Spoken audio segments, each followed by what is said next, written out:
수행하는 길에서 가장 큰 함정은 종종 게으름이 아니라 자신이 진정으로 경건하다고 착각하는 데 있다. 무수한 수행자들이 매일 심경을 독송하지만 첫걸음에서 이미 잘못되었으며 점점 더 멀리 잘못되어 결국 좋은 시간을 헛되이 보낸다.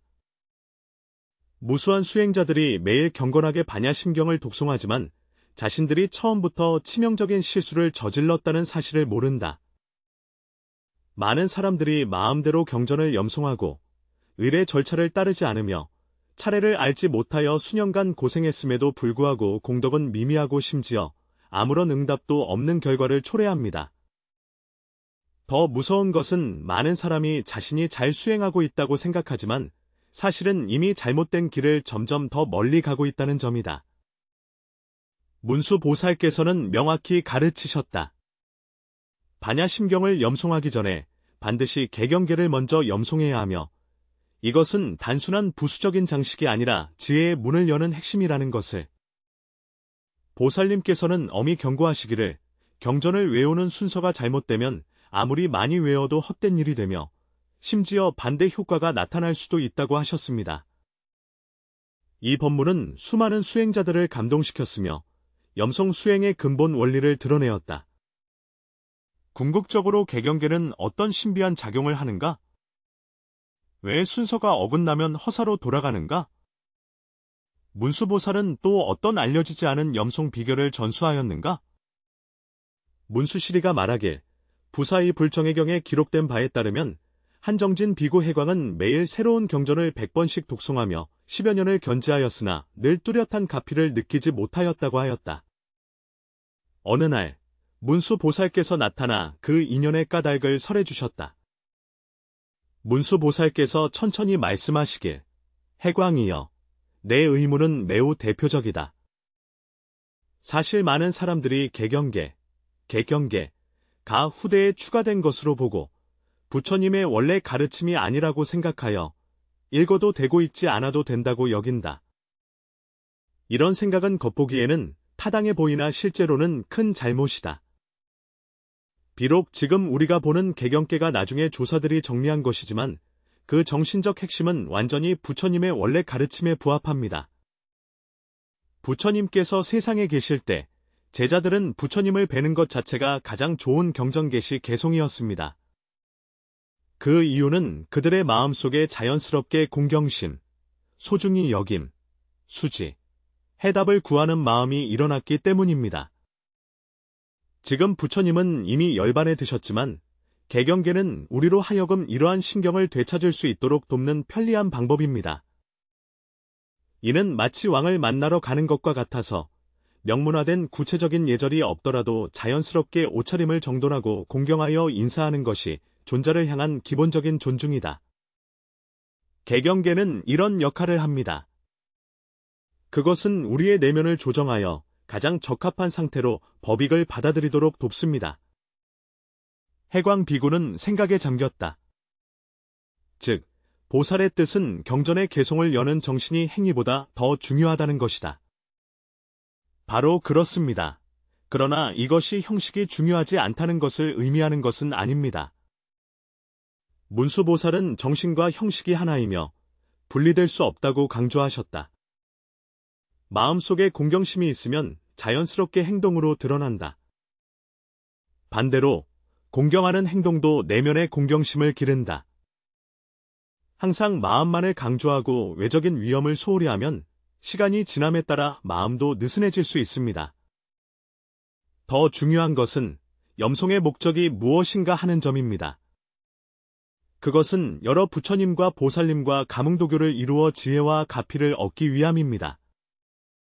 이러한 감흥은 일방적인 것이 아니며 우리가 능동적으로 협력해야 합니다. 개경계는 염불의 주파수와 감응하는 과정이다. 해광 비구의 눈에는 이해의 빛이 반짝이고 있었으며 보살의 비유는 너무나도 정교했다. 그러면 개경계 외의 완전한 독경 의식에는 어떤 절차들이 포함되며 각 절차들은 어떤 특정한 역할을 하는가? 문수보살께서 고개를 끄덕이며 칭찬하셨습니다. 당신이 핵심을 묻셨습니다. 완전한 반야심경 독송 의식은 5가지 단계로 이루어져야 하며 이는 몸과 말과 마음을 정화하는 것, 삼귀일을 하는 것, 경전을 여는 개송, 경문 본문, 그리고 회양 개송을 포함한다. 각각의 단계는 그 대체 불가능한 역할과 의미를 지닌다. 먼저 몸과 입과 뜻을 정결히 하는 것이 전례의 기초 준비입니다. 신체 청정이란 손과 얼굴을 씻고 단정하게 옷을 입으며 청정한 장소를 선택하는 것을 의미한다. 구정은 헛소리를 하지 않고 육식을 피하며 입냄새를 상쾌하게 유지하는 것을 의미합니다. 의정이란 잡념을 놓고 곧 진행할 영경에 전념하는 것을 말한다. 삼정은 겉보기에는 단순하지만 실제로는 모든 부처님과 보살님께 제가 지금부터 경전을 진지하게 읽겠으니 가피를 내려주시길 바란다는 뜻을 전하는 것입니다. 많은 사람들이 이것들을 형식주의라고 생각하지만 사실은 매우 큰 오해입니다. 생각해보세요. 만약 중요한 사람을 만나야 한다면 잠옷을 대충 입고 헝클어진 머리로 가겠습니까? 세상의 귀한 분에게조차 그러한데 하물며 여러 부처님과 보살님과 인연을 맺고 통할 때에야 말에 무엇하겠습니까? 이러한 준비 과정 자체가 수행이며 그것은 당신의 경외심과 집중력을 기르는 데 도움을 줍니다. 광명비구는 문득 깨달아 바로 이런 것이었구나. 그 삼귀인은 무엇인가? 삼귀인은 입장과 방향을 밝히는 것이다. 불불, 법법, 승승에 귀의한다는 것은 단순한 종교의식이 아니라 내가 지금 부처님을 스승으로 삼고 법을 기준으로 삼으며 승가를 친구로 삼겠다는 선언이며 삼보께서 나의 수행을 증명해 주시기를 청하는 것이다. 이것은 마치 전장에서 깃발을 들어 자신의 신분과 진영을 나타내는 것과 같습니다. 이 단계가 없으면 당신의 염송은 뿌리 없는 나무요, 근원 없는 물과 같습니다. 모든 부처님과 보살님들은 당신이 어떤 신분으로 경전을 읽고 있는지 알지 못합니다. 그것이 단지 놀이 삼아 하는 것인지 아니면 진지한 수행인지도 알지 못합니다. 가끔 하는 것인가? 아니면 장기적으로 꾸준히 하는 것인가? 삼귀인은 스스로에게 수행자의 딱지를 붙이고 삼보의 인정과 보호를 받는 것이다. 문수보살께서 계속하여 상세히 설하셨다. 개경계는 이미 설명하였듯이 지혜의 문을 여는 열쇠입니다. 이제 경문을 염송하는 요점을 말씀드리겠습니다. 많은 사람들이 이것이 전체 의식 중에서 가장 간단한 부분이라고 생각하지만 사실 가장 실수하기 쉬운 부분도 바로 여기이다.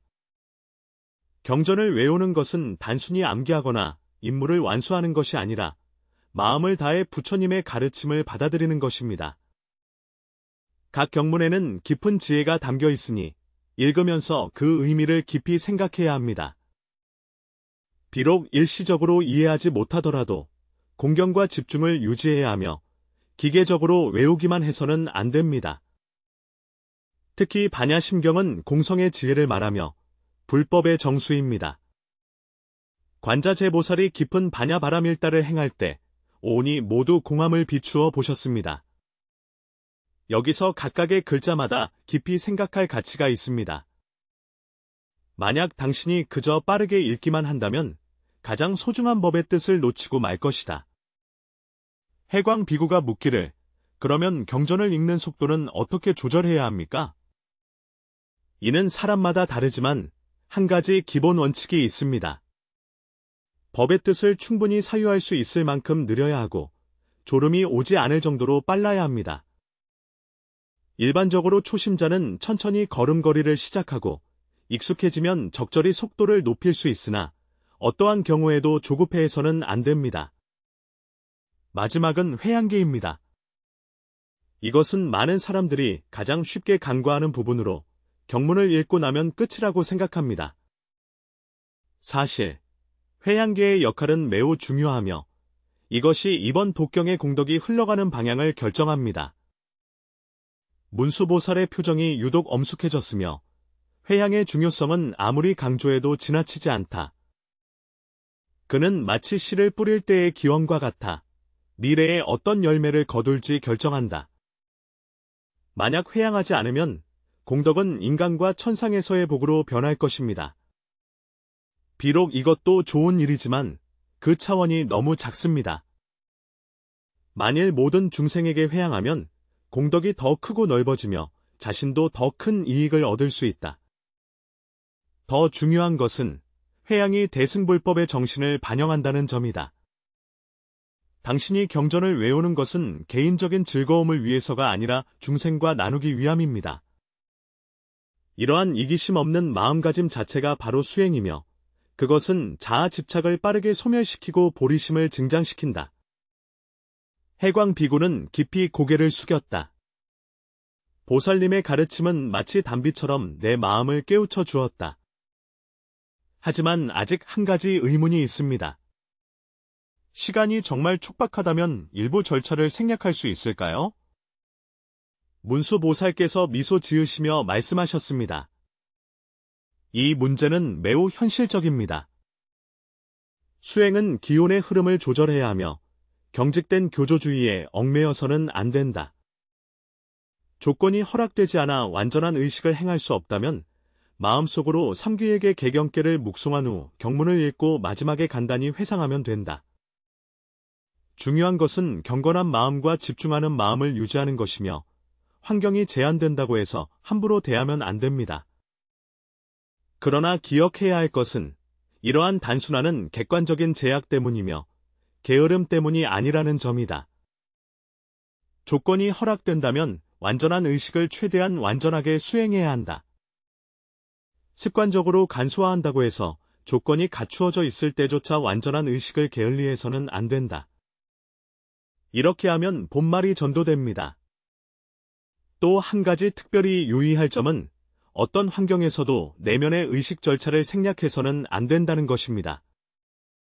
내면의 의식이란 무엇인가? 그것은 경건한 마음, 집중하는 마음, 법을 구하는 마음, 자비심이다.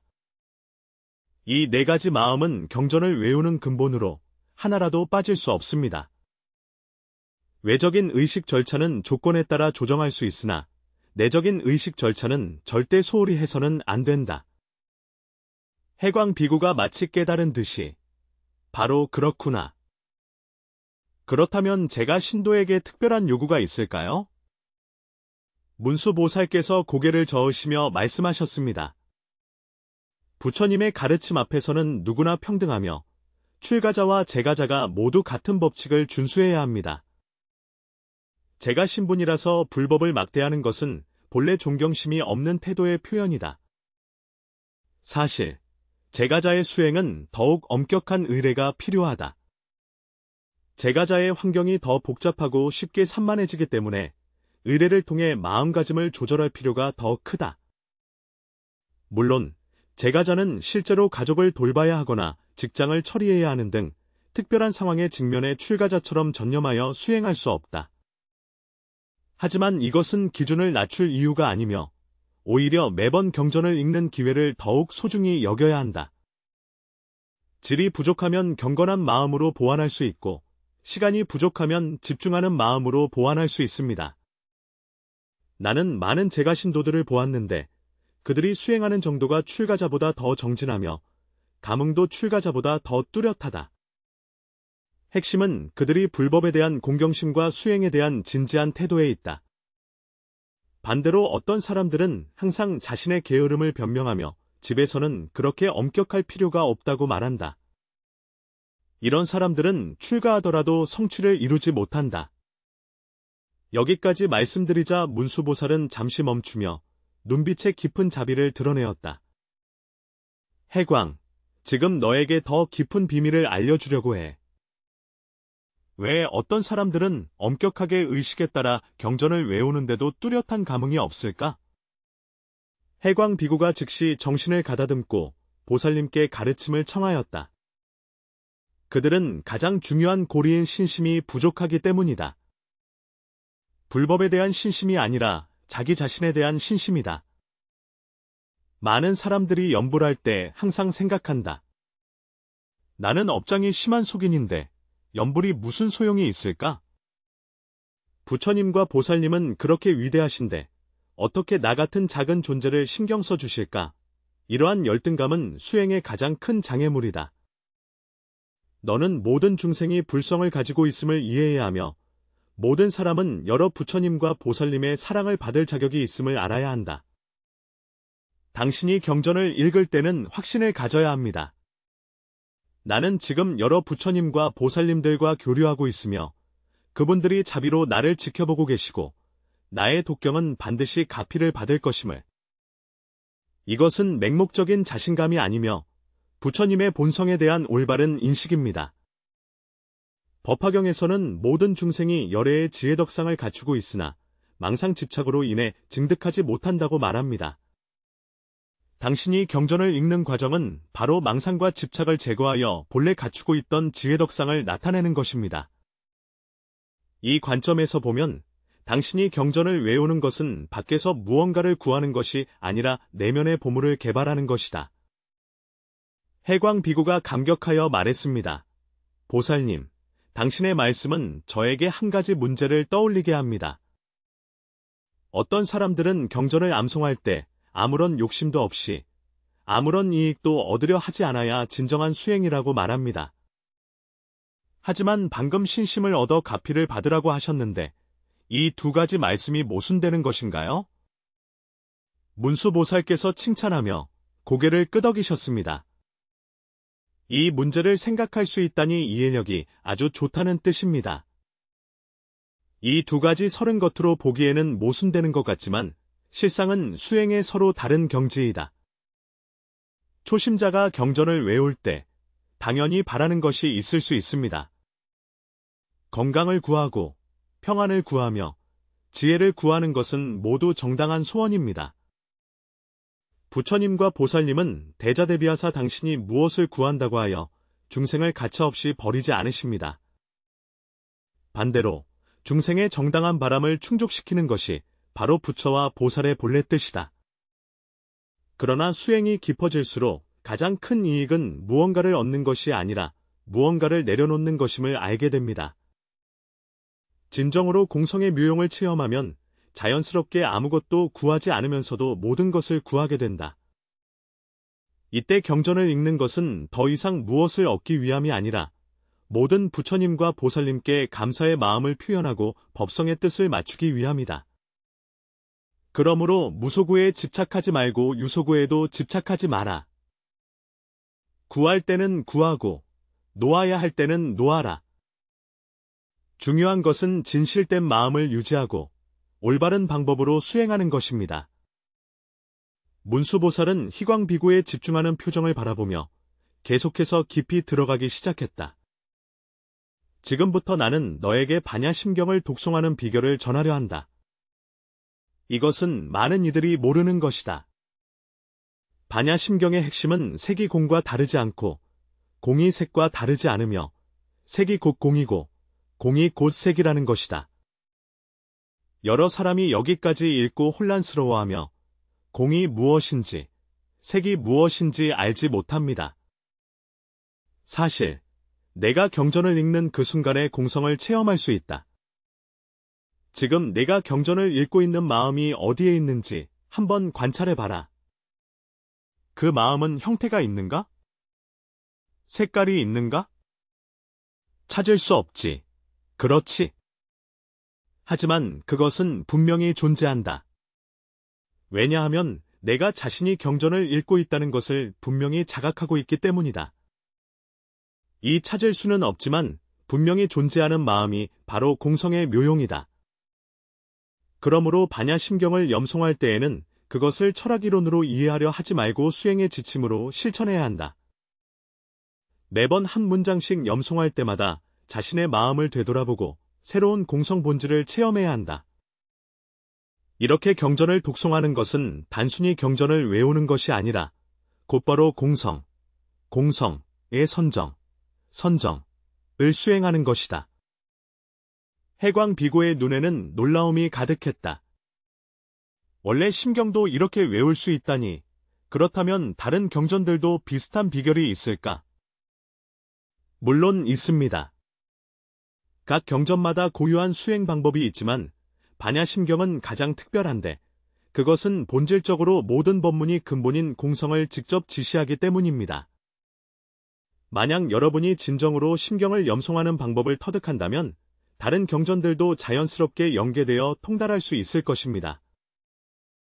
또 하나 중요한 비결은 경전을 읽을 때 호흡에 주의하는 것입니다. 한 구절을 읽을 때마다 한 번씩 호흡을 맞추어야 하는데 이렇게 하면 리듬을 유지할 수 있을 뿐만 아니라 집중력을 깊게 할 수 있습니다. 숨을 내쉴 때 경문을 염송하고 숨을 들이쉴 때 마음을 관조하니 호흡과 염송이 결합되어 몸과 마음이 자연스럽게 하나가 된다. 문수보살의 음성은 더욱 장엄해진다. 휘광, 내가 마지막으로 너에게 말하고 싶은 것은 경전을 외우는 최고의 경지가 무엇인가 하는 것이다. 휘광 비구는 공경심을 가지고 그 대답을 기다리고 있다. 최고 경지는 경전이 곧 마음이요. 마음이 곧 경전임을 깨닫는 것이다. 내가 진정으로 이러한 상태에 들어서면 더 이상 내가 경전을 읽는 것이 아니라 경전이 너를 읽고 있는 것이다. 더 이상 내가 수행하는 것이 아니라 법이 너를 수행하고 있는 것이다. 이때 염할 수 있는 마음, 염하는 경전, 염경하는 과정, 이 세 가지가 하나로 융합되는데 이것이 선종에서 말하는 능소상멸이다. 그러나 이러한 경지는 하루아침에 이루어지는 것이 아니라 장기적인 축적과 갑작스러운 깨달음을 필요로 한다. 그 전에 바른 의례에 따라 정직하게 경전을 염송하며 한 걸음 한 걸음 착실히 수행해야 합니다. 기초가 튼튼하지 않으면 땅이 흔들리고 산이 요동치며 기본적인 옷장조차 제대로 만들지 못하면서 고차원 경지에 도달하려는 것은 허공에 세운 누각일 뿐이다. 해광 비구는 문수보살께 깊이 절을 올렸고 보살님의 가르침은 제자에게 무한한 이익을 주셨으며 제자는 반드시 가르침에 따라 정성을 다해 수행할 것입니다. 하지만 제자는 한 가지 더 여쭙고 싶습니다.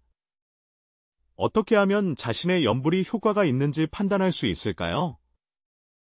문수보살께서는 자비롭게 말씀하시길, 이것은 많은 수행자들이 관심을 갖는 문제입니다. 효과의 주요 징후는 몇 가지가 있습니다. 첫째, 마음이 점점 평온해지고 번뇌가 점점 줄어든다. 둘째, 지혜가 점점 증장되어 불법에 대한 이해가 더욱 깊어진다. 셋째, 자비심이 점점 강해지며 사람들과의 관계가 점점 조화로워진다. 넷째, 어려움을 만날 때 마음의 의지가 있어 당황하지 않는다. 특히 주의할 점은 감흥신통을 주요 기준으로 삼지 말라는 것이다. 어떤 사람들은 경전을 읽은 후 이상한 꿈을 꾸거나 어떤 광경을 보게 되면 자신이 수행을 잘하고 있다고 생각한다. 사실 이 모든 것은 과정 중에 생기는 부산물일 뿐 목표가 아니다. 진정한 수행의 효과는 서서히 스며들어 일상생활의 모든 면에 드러난다. 또한 항상 결과만을 바라보지 말고 올바른 방법에 따라 정성껏 수행하면 결과는 자연히 나타나게 된다. 효과를 급히 바라는 마음 자체가 장애이다. 이쯤에서 문수보살의 모습이 점점 흐려지기 시작했다. 광명, 오늘의 시작은 여기까지입니다. 기억하라. 수행은 거스르는 물살을 헤치고 나아가는 배와 같으니 나아가지 않으면 물러서는 것이다. 당신은 이미 올바른 방법을 이해하였습니다. 이제부터는 당신의 실천에 달려 있습니다. 부디 조속히 반야 지혜를 증득하여 일체 중생을 널리 제도하시길 바랍니다. 해광 비구는 문수보살의 점점 사라지는 모습을 애틋하게 바라보며 감사와 결심으로 가득 찬 마음을 품었다. 이번 놀라운 만남은 그가 염불 수행에 대해 가지고 있던 인식을 완전히 바꾸어 놓았다. 그는 마침내 이해하게 되었다. 경전을 외우는 것은 단순한 반복이 아니라 깊이 있는 예술이며 기계적으로 임무를 수행하는 것이 아니라 여러 부처님과 보살님의 마음과 대화하는 것임을. 이후로 해광 비구는 문수보살께서 전수하신 방법에 따라 반야심경을 엄격히 독송하였다. 매번 경전을 읽기 전에 그는 항상 몸과 입과 뜻을 정결히 하고 진심으로 삼귀의 법을 의지하며 공경심으로 개경계를 외우고 집중하여 경문을 암송하며 진실하게 회상하였다. 단 몇 개월 만에 그는 전례 없는 가피력을 체험했고 내면의 지혜가 샘물처럼 솟아나 반야심경에 대한 이해가 점점 더 깊어졌다. 더 중요한 것은 그가 이 올바른 연불 방법을 다른 수행자들에게 전수하기 시작했다는 것이다. 많은 사람들이 이 방법을 따라 수행한 후 뚜렷한 이익을 얻었습니다. 원래 수년간 연불을 하면서도 감흥이 뚜렷하지 않았던 이들이 방법을 새롭게 조정한 후 모두 버피가 충만한 경지를 체험하였다. 이 이야기가 전해진 후 수행계 전체를 충격에 빠뜨렸다. 원래 경전을 외우는 학문이 이처럼 깊은 것이었구나. 원래 많은 사람들이 무심코 같은 실수를 저지르고 있었구나.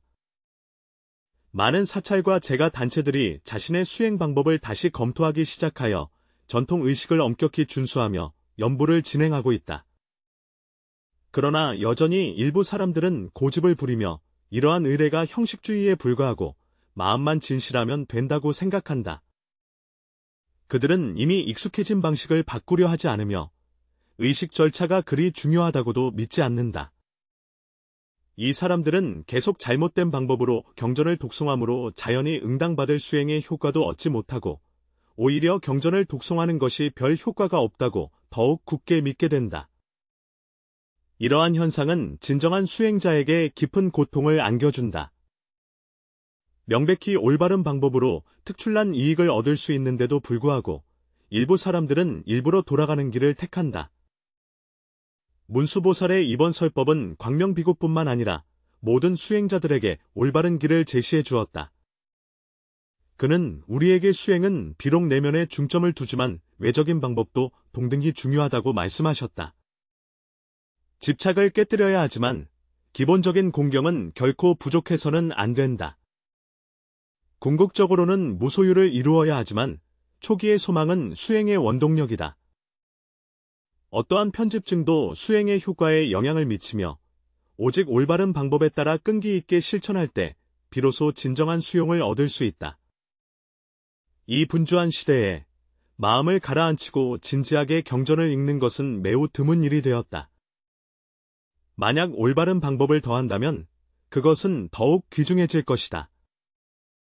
이 이야기를 2년 다 읽는 모든 사람들이 이로부터 깨달음을 얻어 자신의 수행법을 조정하고 조속히 반야 지혜의 가피를 받기를 바랍니다. 경전을 독송하며 수행하는 길은 비록 멀고도 험하지만 올바른 방법이 있다면 저 건너편에 도달할 배를 얻은 것이다. 문수보살의 가르침을 지침으로 삼고 해광비구의 정진을 본보기로 사마보리도에서 용맹정진하며 결코 퇴전하지 말자.